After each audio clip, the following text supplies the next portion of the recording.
I thought my dorm was just old and creepy until my phone started sending me photos of someone living in my room while I slept.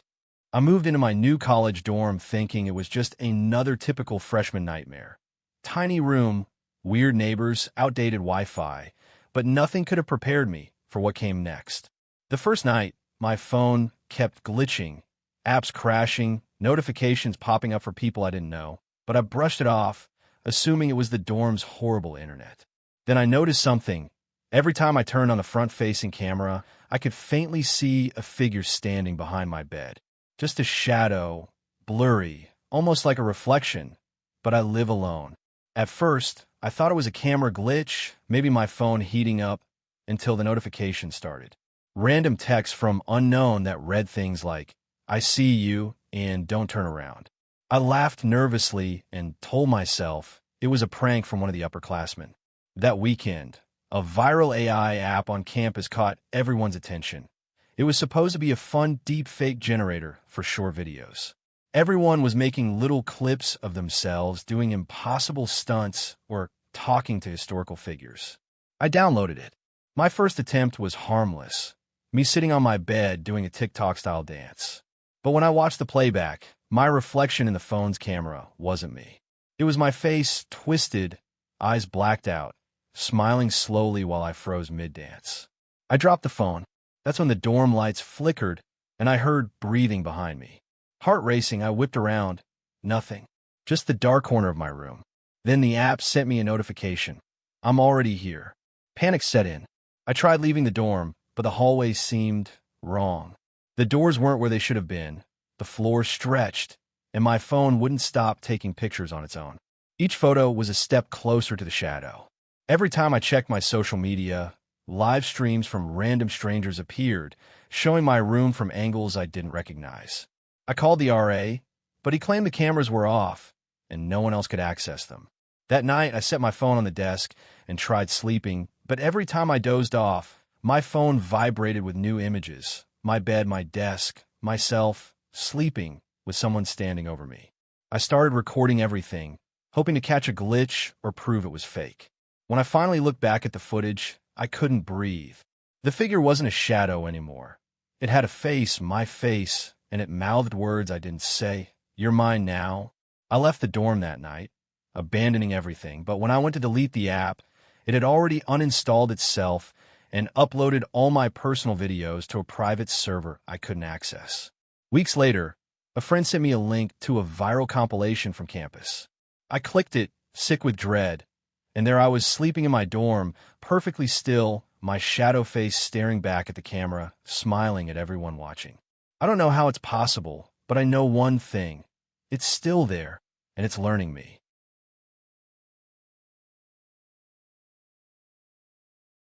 I downloaded a new VR app everyone on campus was talking about, promising the most immersive dorm horror experience ever.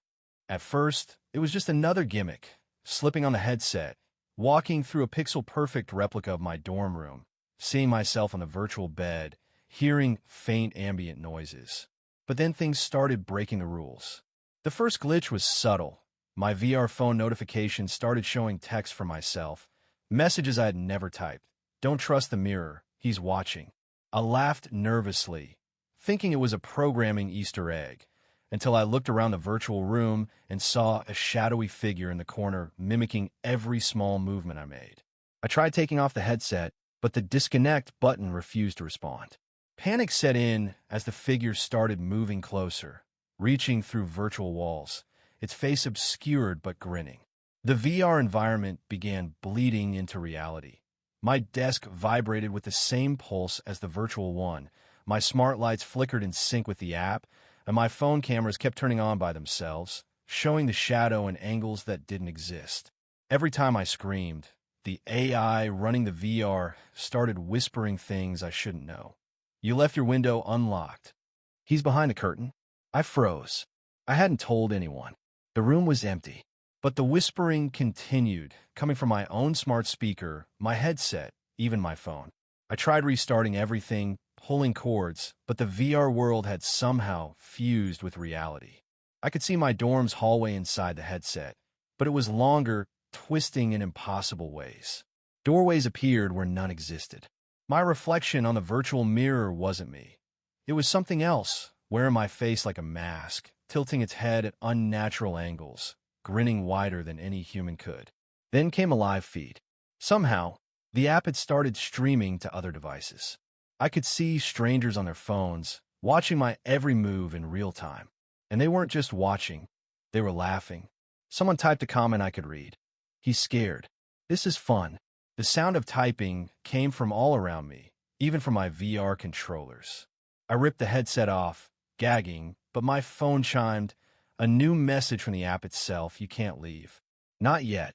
My dorm window was locked, my door didn't open. The lights flickered violently, and suddenly I was back in the VR world, my body on the bed, headset on, screaming silently, while the shadow leaned over me, whispering things I didn't want to remember.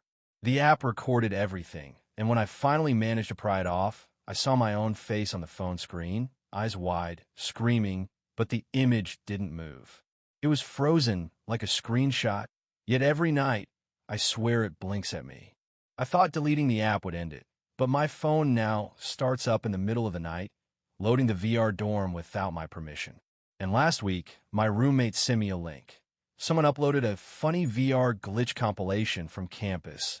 In the corner of every frame, my own frozen face stared out, smiling, while the shadow slowly waves. I haven't slept properly since. I don't know if it's in the headset, on the phone, or inside me, but every time I close my eyes, I hear the whisper, "You can't leave." Not yet.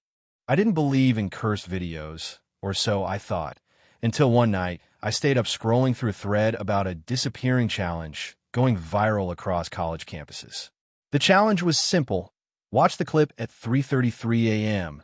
and record your reaction. Everyone joked about it. Memes filled Instagram and TikTok. And of course, I had to see what the fuss was about. I clicked the link, expecting some cheesy jump scares, but the video started normally enough. A dorm room, a phone on a desk, someone filming themselves. Then the camera turned toward the figure filming, and it wasn't them. It was me, my dorm, my exact bed, my desk. I froze, laughing nervously, assuming it was a deepfake prank. But then, the phone in the video vibrated. I felt the exact vibration in my hand. My phone screen lit up, a notification from an unknown sender, a single word, "Finally." I dropped it. The video continued, and now, my reflection on the screen wasn't mine. It had dark, hollow eyes, a grin too wide, too human. Every move it made, I felt in my own body, a twinge in my arm, a twitch in my leg. I tried to leave the room, but my smart door lock refused to open. Panic gripped me as my social media apps started behaving strangely. Live feed from strangers showing my dorm, videos of me sleeping. Yet I had never recorded any of them. Then came the comments, scrolling rapidly across the screen. "He's here. Don't look behind you." I spun around. Nothing. Just the shadows of my furniture. But when I glanced back at the video, the figure in my bed had lifted its head, staring directly at the camera and at me. I ran, shoving the phone into my bag, but the notifications kept coming. Each one contained images of me in different positions I hadn't been in, asleep, awake, even leaving the dorm, as if the video was predicting me. My roommate woke up, asking why my phone kept vibrating and why the room felt cold. I tried to show him a video, but when I opened it, it was gone. Not just deleted, erased, like it had never existed. Then I got a direct message on my account from an unknown user. "You watched it. Now everyone can see you."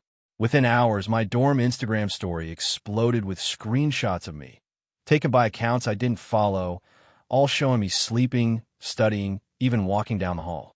The worst part, I hadn't taken a single one of them. My phone became unresponsive, my laptop glitching, live streams starting on their own. Each time I tried to leave the dorm, the cameras caught me, even from angles that didn't exist. I began hearing whispers through my earbuds, hundreds of voices, repeating my name, telling me to go back to bed, to watch the video again. I ran to the RA's office, but the hallway stretched unnaturally, doors moving locations, walls breathing. I tried showing the staff the messages, but my phone, now completely corrupted, showed only a black screen with a single message flashing. Your turn. I've been moving between dorms ever since, but every campus video I stumble across, even one's years old, shows my face, sometimes sleeping, sometimes just standing, staring at the camera with that hollow grin. The worst part? I haven't been filming myself. And last night, my phone vibrated again, buzzing with a new video upload from an unknown source. Me, in my new apartment, asleep. But when I checked, the room behind me, there was someone else standing, smiling, watching, waiting, and the caption read, "Don't blink.